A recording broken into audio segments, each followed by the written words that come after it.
जय गजानन गणेशाय नमस्तुभ्यं हेरंबाय एकदंतिने स्वानंदवासिने तुभ्यं ब्रह्मणस्पतये नमः. We are continuing with the story of Prachetas. Prachina Barhi.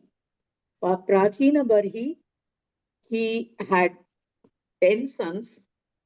All of them were following puja of Mahavishnu, whereas Prachina Barhi used to do yajna karmas.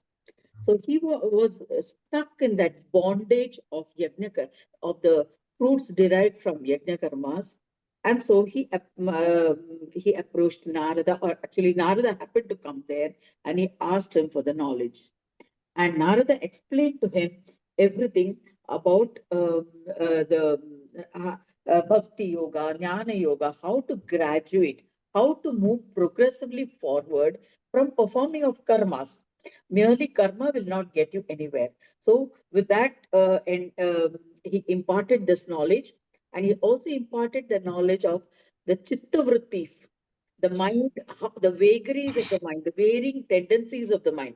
Kshipta, Moda, Vikshipta, Ekagra, and Niruddha. That is, from progressively from um, getting attracted to certain things, getting a choice, getting attached, confusion, that is Moda. And then you have occasional distractions between attraction to objects and realization that you are getting attracted. That is an awareness, developing an awareness. Once that awareness develops, you can have a focus. That is, you can develop a single pointedness of the mind. So you can focus on one particular thing or a few things that you want to achieve and thereby achieve success. And then when success becomes a habit, you get so used to success, planning out and attaining it. Then you start get refraining from that. That is, you say, okay, this is very natural. It's coming very naturally to me, so it doesn't attract you so much anymore. So then you start getting rid of it, or you start observing restraint of the mind, restraint of your actions. That develops a niruddhi buddhi, and then that progresses into detachment. So so many people say, I'm not able to be detached. People say be detached, but I'm not able to get detached. um, uh, but then this is it cannot be an overnight achievement. It has to progressively, that is, you must get involved with what you do. Then only you'll be able to retract from that from going further into it. You get involved and then you realize the futility of it, and then you will start withdrawing. So that is how you develop that kind of this, and that habit develops through sakshi bhava, by a witness attitude. When you develop a witness attitude, then only you realize that you're doing this. Otherwise, you're so into it that you don't even realize that you are into that entanglement. You don't realize that you are caught up in that. So unless you stay away from it, you look at it from as a third person, and you also acting your part in it, then you'll be able to know that this is what you're into, a never ending cycle. So it is a continuous pattern, and you are, if you want to extract yourself from it, you have to observe it through a witness state, and that is a practice of meditation. Meditation we practice to develop that state by observing our breathing slowly. When we keep observing our breathing and how the pattern is happening and what its impact on our body, we get out of that control of the mind, and then we can control the mind. So that is all the process. That is where our effort is required. Even that effort is not really an effort, merely an observation. Even mere observation, developing that muscle of observation, develops that awareness, attention, sakshi bhava. So we move from Prachiti's story. Prachiti, sorry, Prachina Barhi, he attains enlightenment from by practicing whatever Narada told, observing himself, and finally he went to he handed over his kingdom to his sons. That he had 10 sons, Prachetas, who to collectively were known as Prachetas. He handed over the kingdom and he went to the forest and practiced penance for years and years, finally attained union with the sublime by practicing that step-by-step path which Narada had taught him, and he became Brahma Bhuyatva, that is union with the divine, and he attained moksha, liberation. Then we come to the story of his sons. That is, his son, he had 10 sons. They were worshipping Vishnu. They used to go to the river side and worship after having a bath in the river and all. They practiced. They engaged in puja of Mahavishnu. Now Vishnu, seeing their devotion for years and years together, he one day he manifested before them, riding on Garuda. Garuda is his Vahana. Mahavishnu's Vahana is Garuda. He came on the Garuda and he manifested before them. So they were happy. They was extremely happy looking at him, and they chant one prayer to Mahavishnu. So if we look at we have been looking at the extolling the praise of Ganesha. Now, well, let's look at the prayer or the composition by this Prachetas for Mahavishnu. So Prachetas Uchu, they say, नमस्ते केशवायैव नमस्ते भूतभावनः निराकाराय कृष्णाय विष्णवे प्रभविष्णवे आदिमध्यान्तहीनाय वासुदेवाय ते नमः सर्वज्ञानविनाशाय ज्ञानदात्रे कृपालवे लक्ष्मीपते नमस्तुभ्यं भक्तसंरक्षकाय च भक्तिप्रियाय देवाय शेषशायिन् नमोऽस्तु ते भक्तिमुक्तिप्रदायैव विकुण्ठपतये नमः नारायणाय शान्ताय सत्त्वयुक्ताय ते नमः वयं सपितरो धन्य यै प्रदुष्टे जनार्दन वरं देहि विशेषेण सृष्टिसामर्थ्यदायकम्. So they pray to him, O Mahavishnu, now if you are pleased with our penance, if you are pleased with our austerities, our worship, then give us the ability, the skills, the samarthya for the creation of whatever activities we may do in this world in future. So we feel blessed that by your presence, they worship him as the Supreme Himself, Nirakaraya, including Adi, Madhya, Madhya, Antahinaya. All of them, you neither have a beginning, a middle, or end. For all purposes, whoever is your deity of worship, favorite deity of worship, that becomes the supreme. So for those who are Vaishnavites, those who are worshippers of Mahavishnu as a supreme being, for them, Vishnu is everything. So he is the supreme being. So in that way, like to Lakshmi Pate, they worship, they sing this praise. Vishnu was pleased with this prayer, and he blessed them. He says, may you be prosperous, may you have all the skills. He blessed them with all the skills necessary for carrying on the activities of the ruling their kingdom. And he also blessed, saying that this prayer that you have sung in praise of me will grant all fruits to those who chant these prayers. Anyone who reads or listens to it will receive my prasada, blessings, and all kinds of enjoyment. So, seeing this blessing them with this, Vishnu disappeared. Now, Prachetas, they went back to their ashram where they were staying and performing this puja and everything. Then, now they realized that since their father had left, to the forest for meditation, they had to return to the kingdom to take over the kingdom. So on their way, they found on their way back, these people were staying near the river and they had made one hut there and they were staying there. Now they were on their way back.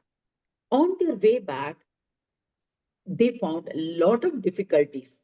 They had to face a number of difficulties, and wherever there was lawlessness, those were the difficulties they faced. It came as an obstruction on their path.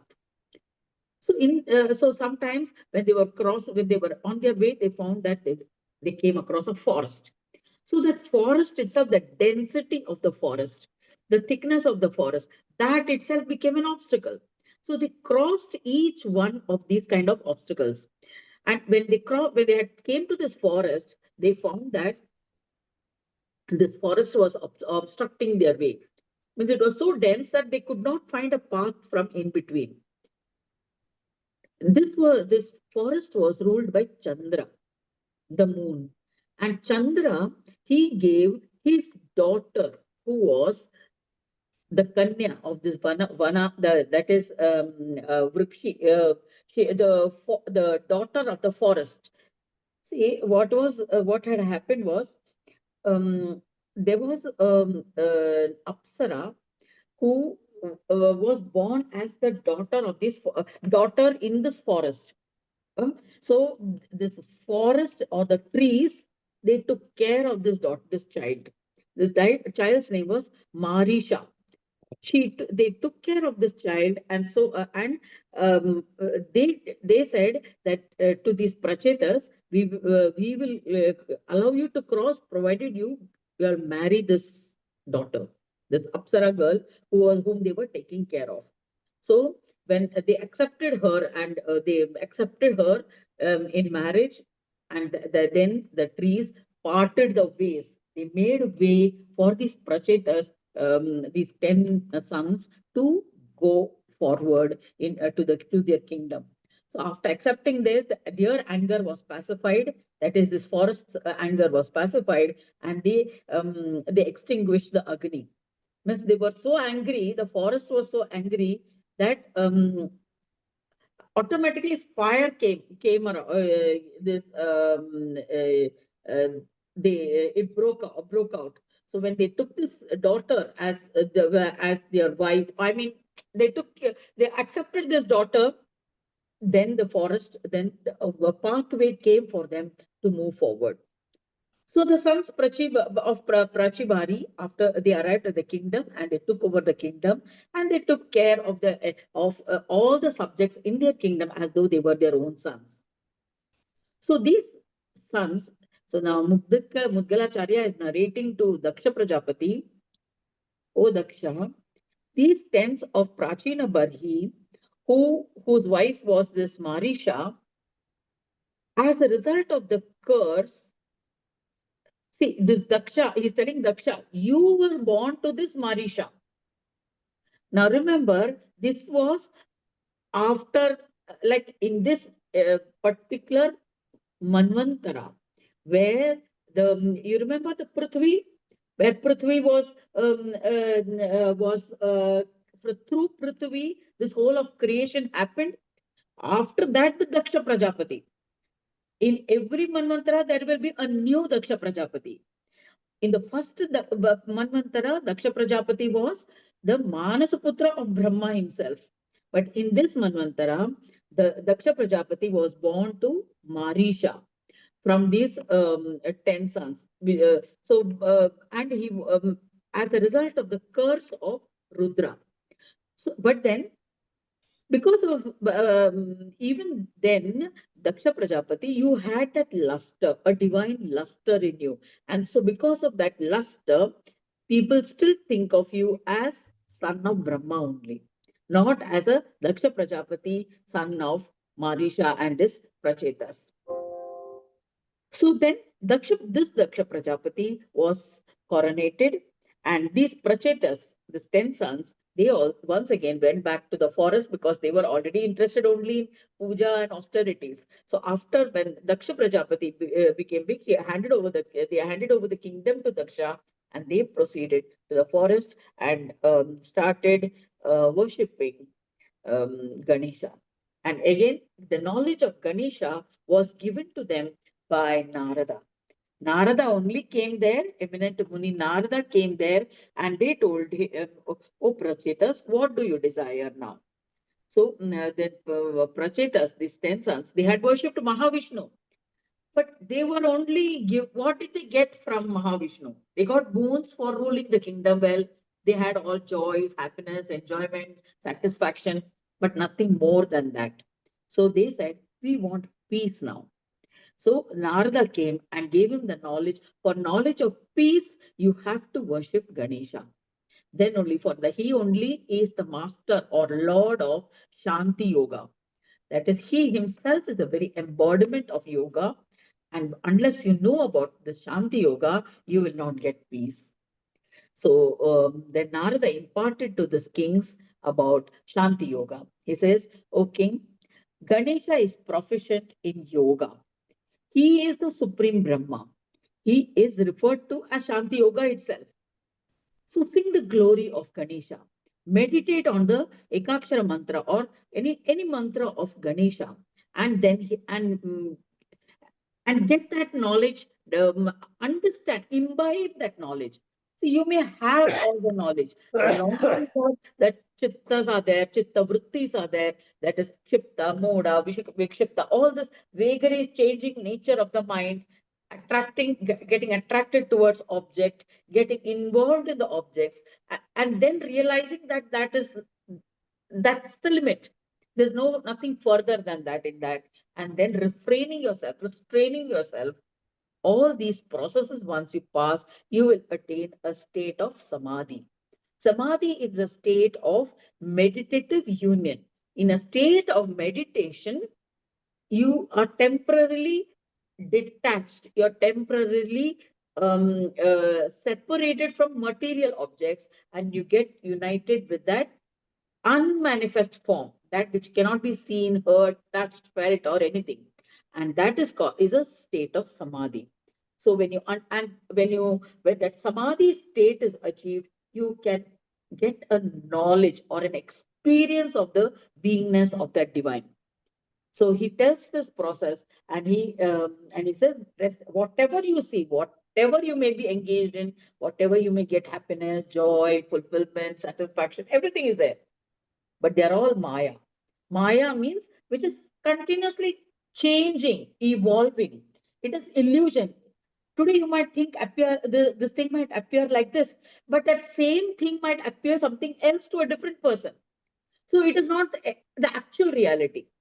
So when reality itself is so different for different people, for each person, then what is the reality? How can we the word reality apply to it? What is reality in reality? So when you question like that, you will ultimately reach a state of absolute reality, which is the same for everybody, irrespective of the experiences of everybody else. So when you reach that state, it is the state of Heramba, Gajanana, Heramba, Heramba. And then, so in the after giving this knowledge, Narada's just he was so lost in that sound of Heramba, Heramba. He chanted that name and he proceeded away again back on his travels across the universe. So Prachetas, after listening to this knowledge from Narada, they selected a particular place for their meditation. They prepared an idol of Ganesha and sat in front and then chanted on the name of Ganesha, and um, uh, they became peaceful in the end. And ultimately, they united with Ganesha Brahma. So this was the 27th chapter, the legend of Prachetas, in the second part of the Purana Upanishad, Srimad Mudgal Puran, Khand 2. We shall see the story of Kashyapa, next. So in this particular story of in this particular khand, we are seeing the various legends of Ekadanta. Ekadanta Gajanana's in Gajanana's incarnation as Ekadanta. In next we shall see his incarnation in the house of Kashyapa Muni, Rishi Kashyapa.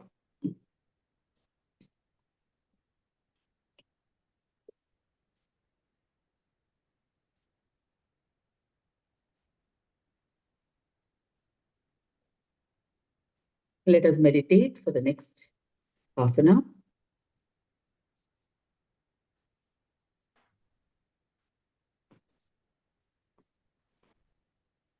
Relax into yourself. See that your feet are firmly planted on the floor, spine erect, eyes gently closed.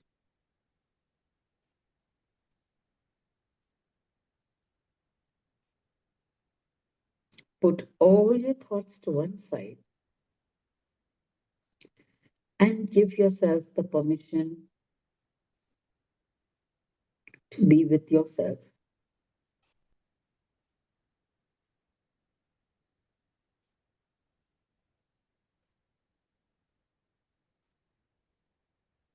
Bring your attention to your breathing.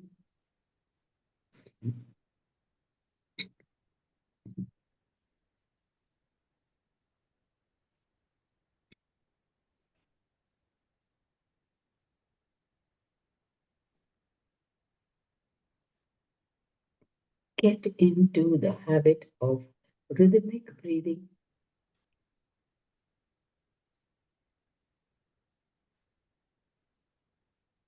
Count 1 to 10 as you inhale and 1 to 10 as you exhale. Get into the flow of your breath as it enters your nostrils, goes all the way into the abdomen,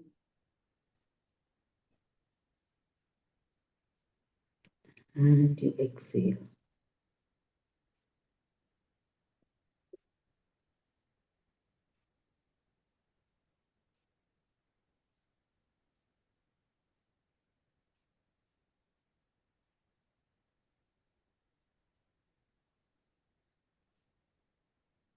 During the course of the day, we are hardly aware of our breathing.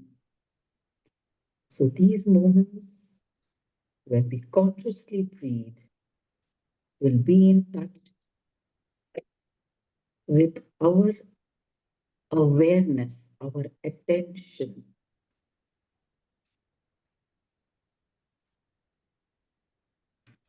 Because when we observe our breath,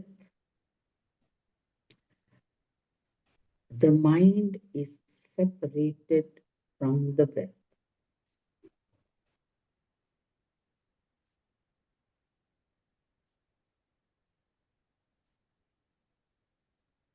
And awareness is one part of that mind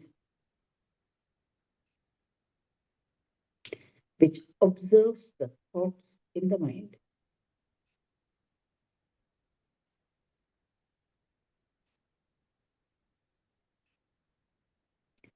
It has the capacity to separate as a witness, as an observer.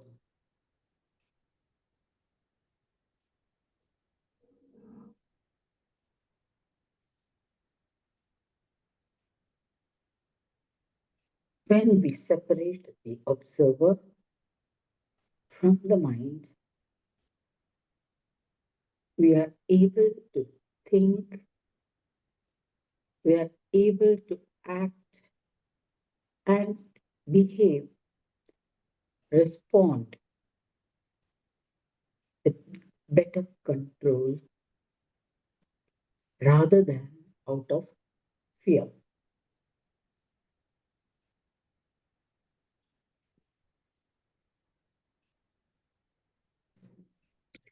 Today we find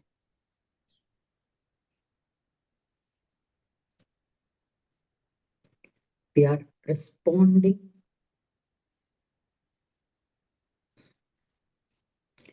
not reacting, even responding out of fear, cautiously, with extra caution. We feel as though we are observed because there are CCTVs all around.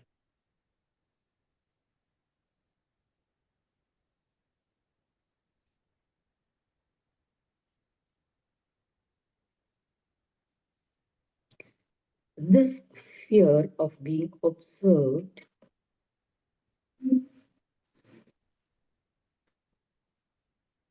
comes in the way of our normal behavior.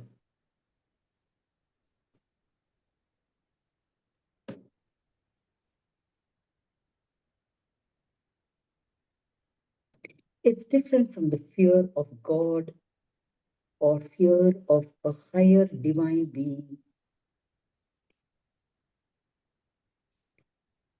The fear of God or some divine being or a superpower is out of a reverence. It is out of respect or a certain awe of a supernatural power of the Creator. But this other fear of being observed is real fear of being caught. It may not even be wrong actions.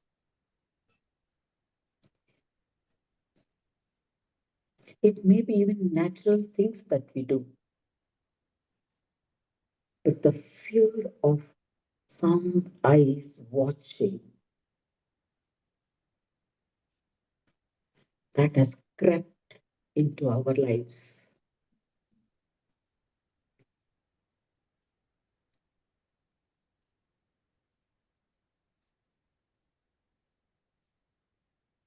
Be it the shopping mall, be it the housing societies, be it the roads, be it the signals. Everywhere there is a watchdog in the form of CCTVs.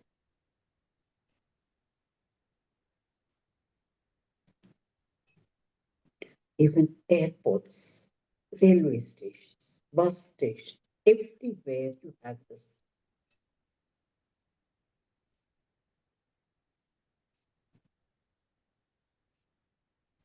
It began in the West.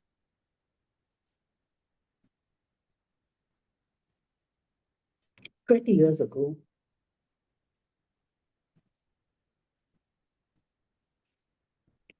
is to wonder this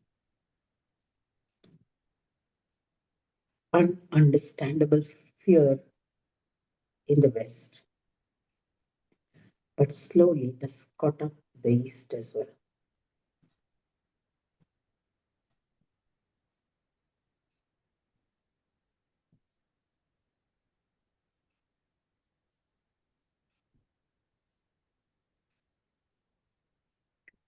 Now, with increased Wi Fi,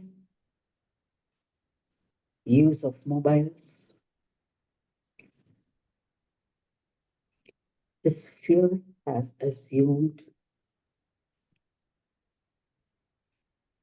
large proportions.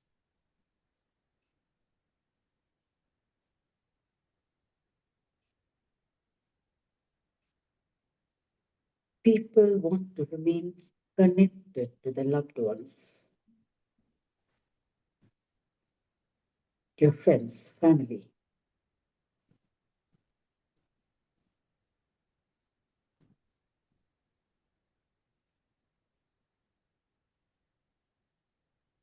And so you're always sending messages, seeing whether they have responded, whether they have seen your message. That fear of losing connection.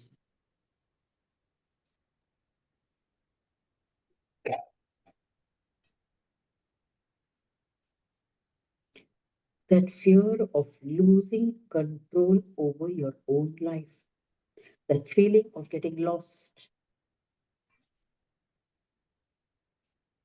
disconnected.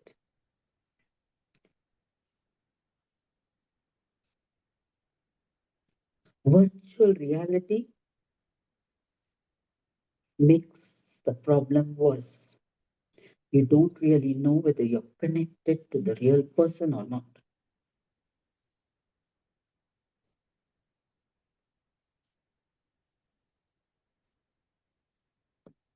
This imaginary fear has added to the real fear.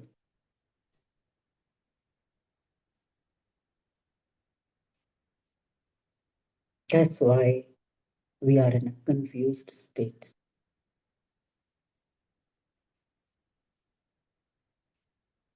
When masses are in confusion,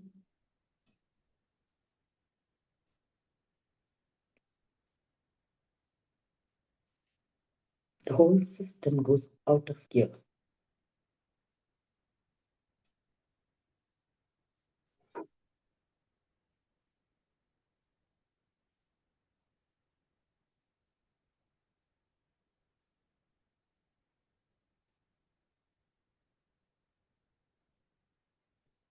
This is caused by the wireless connectivity.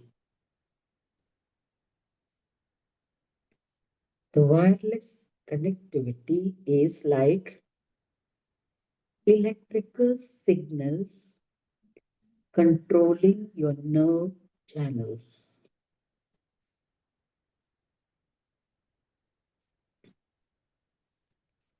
Your mobiles are in your pocket or in your hand, on your person, and the wireless vibrations or the wavelengths of messages, which may be sound, pictures, light, reaches your body, which is of a high frequency than what your body nerves can handle.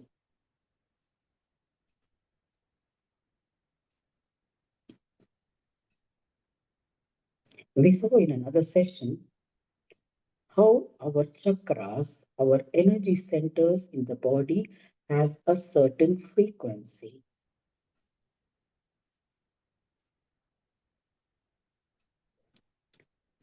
And if we can match our circumstances with that frequency, we are in a balanced state. But if a frequency which is very high, very strong, coupled with our own emotions of fear,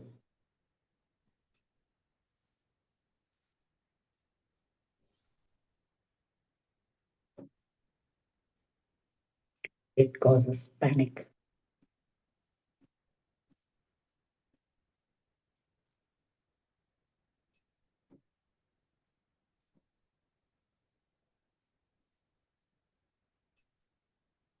We need to protect our children from this irrational fear.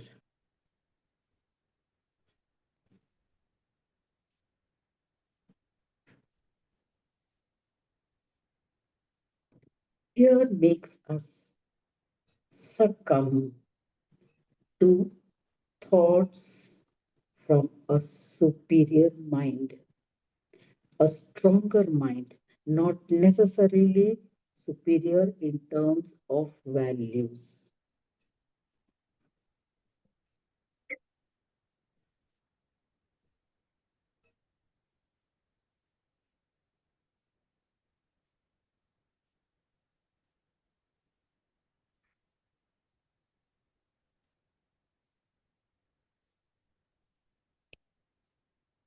The superiority may be in terms of holding of power,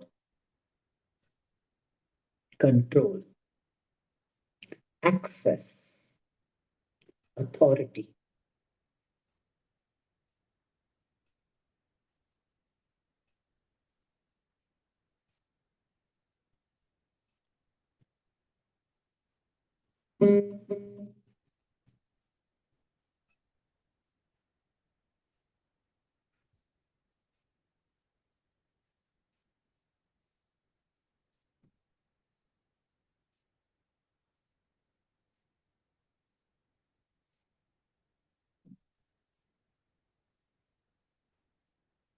We are already in it.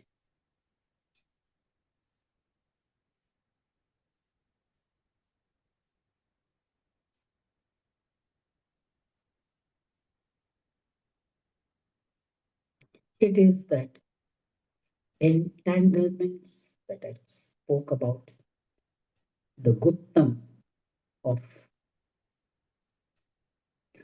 all that thread, unbound thread, it needs sorting out one by one. For that, we need patience with ourselves, calmness, balance, understanding, awareness.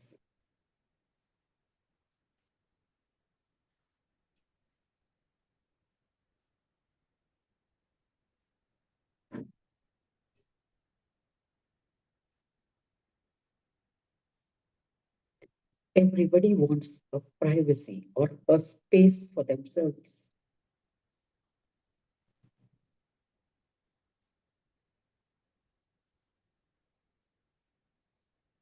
a space where we can be free from this fear.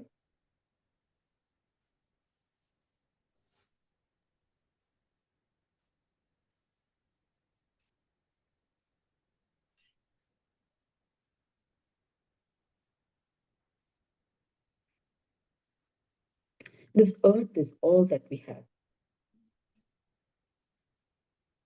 There's no running away.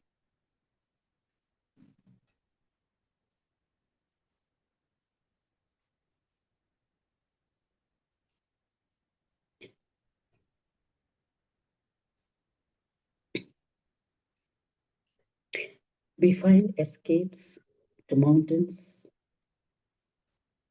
seashores, forest lands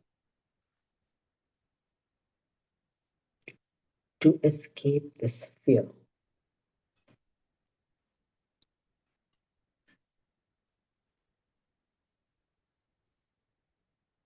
This fear is not real.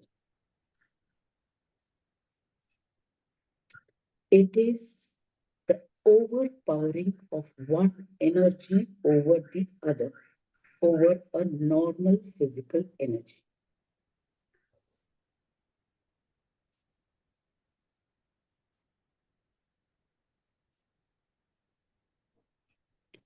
Understanding this and becoming aware of this grip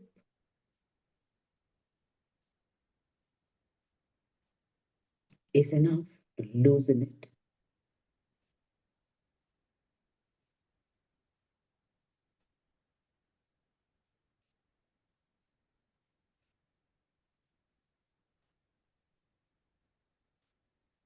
Just stand back, take a step back, and look at it, whatever is in front of you that has got you in fear.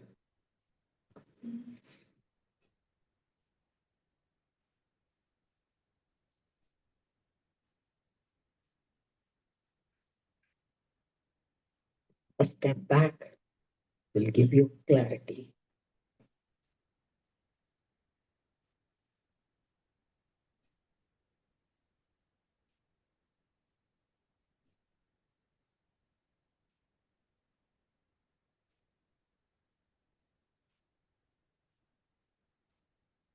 More often than not, it is somebody else's fear imposed on you.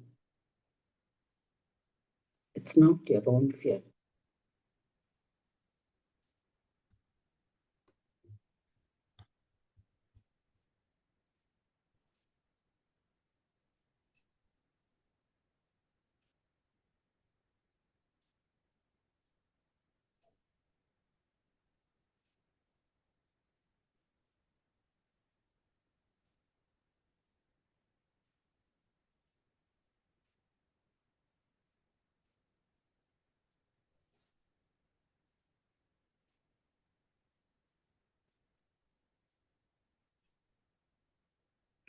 Be vigilant. Be aware of when this fear grips you.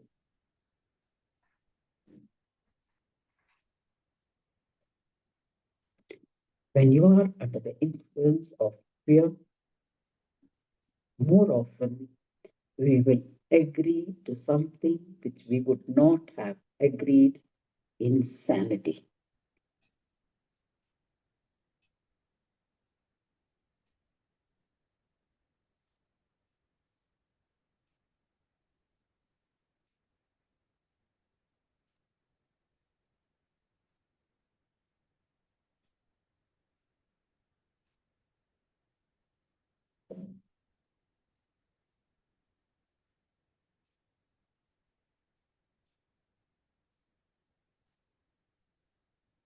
Become aware of what is good for you.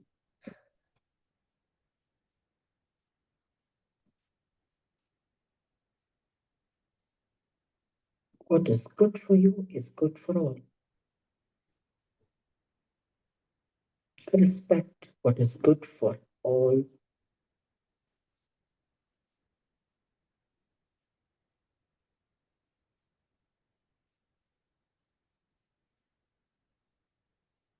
When you decide what is good for you.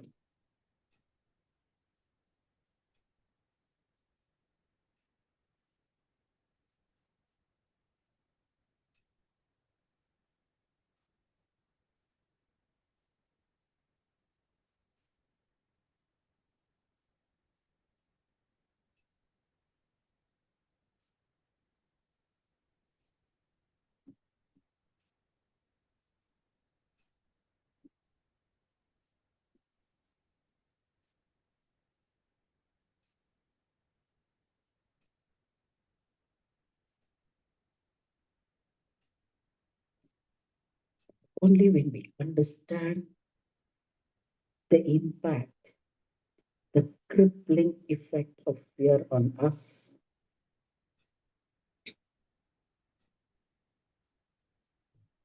and how we struggle to get out of its grips,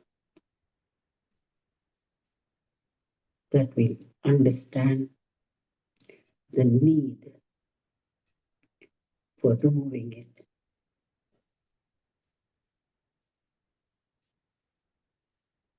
on a larger scale.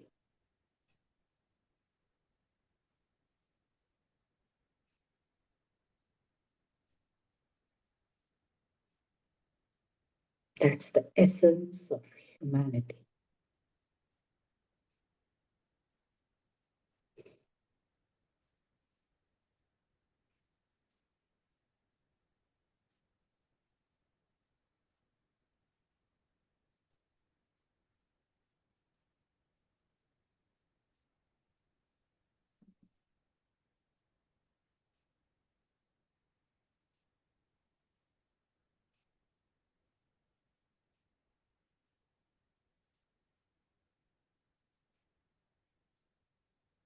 Help in relieving this fear with amongst each other, to each other, rather than adding to it.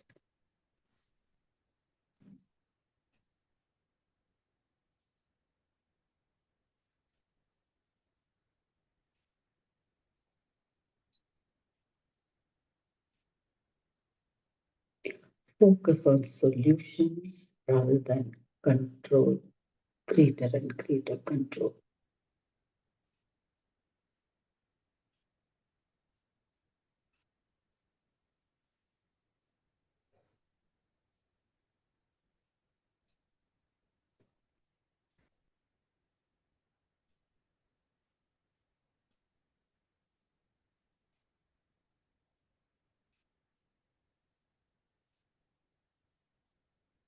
Fear can be overcome by giving confidence, by lending a ear, entering into conversations that can release that fear.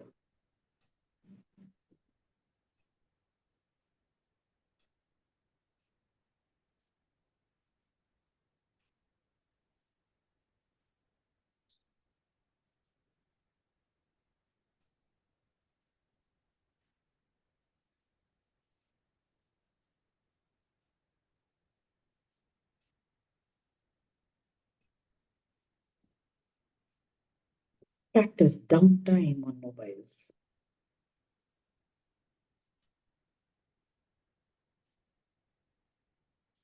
That will give space for recovery of your energies.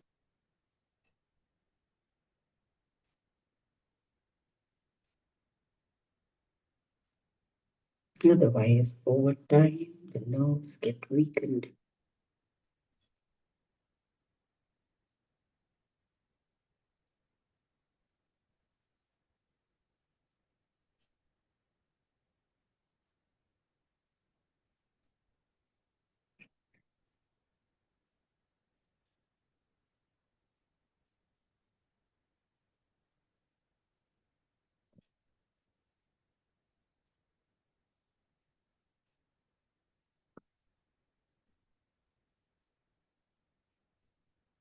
Practice quiet time. Just be with yourself, doing nothing, or reading, or just relaxing, observing your breath. That will give a fresh perspective to any situation that makes you fearful.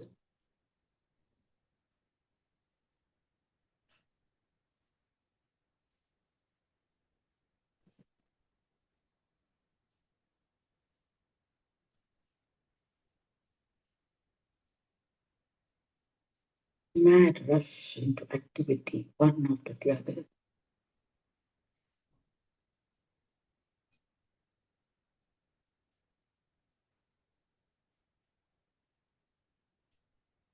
It leads nowhere.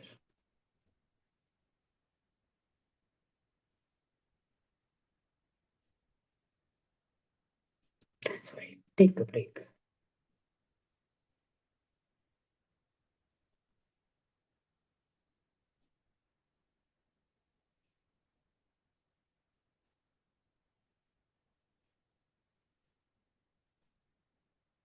Bring your attention to your breathing.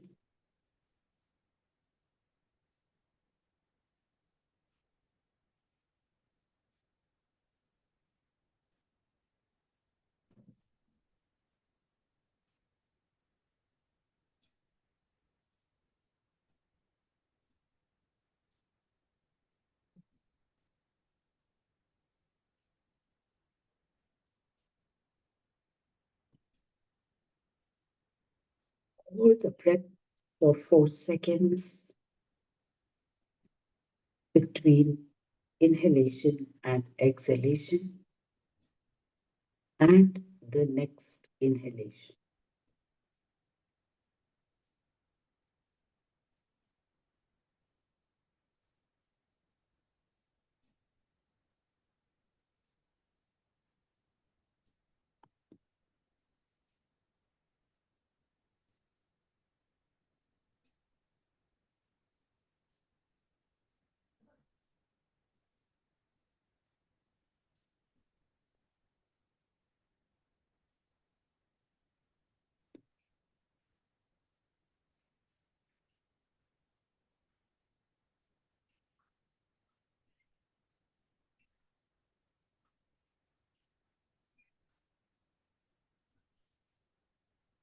Inhale to a count of 6, hold to a count of 4, exhale to a count of 6, hold to a count of 4, and continue.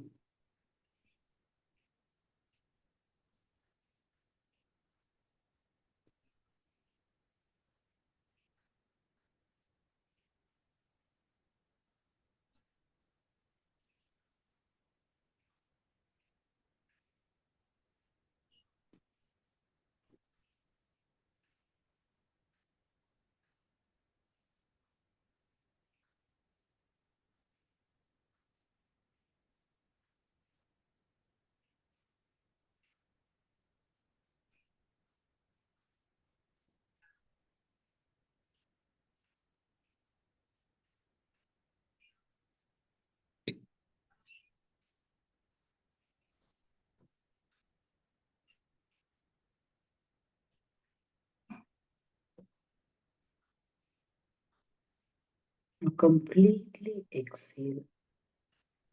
Exhale fully. And then come back to your breathing of 1 to 10.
Let's chant Om for 2 minutes.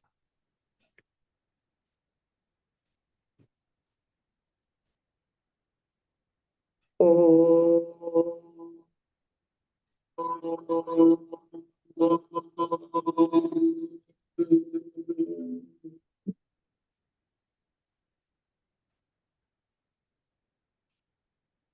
Om.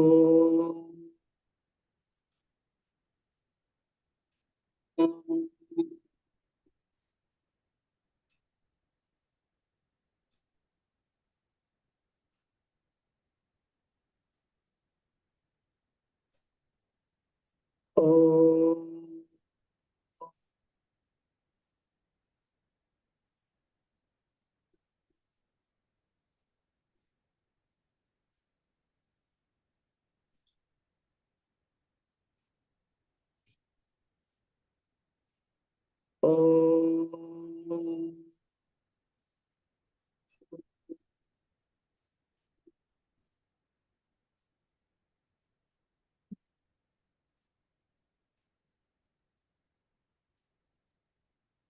Om.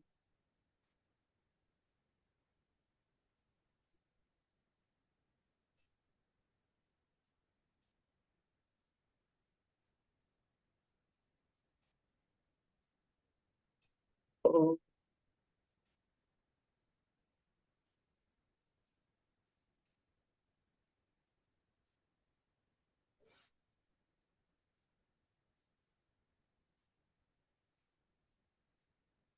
Om.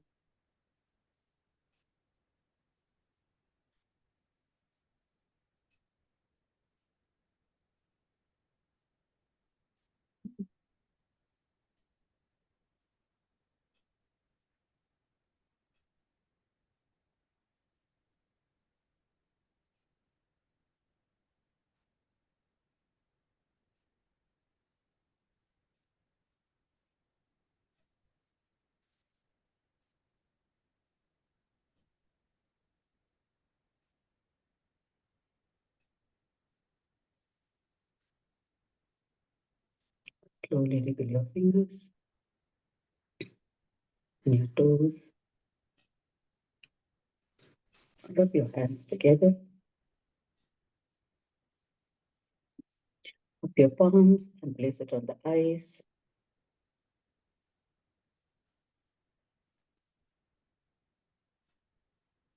Gently rub your face and open your eyes.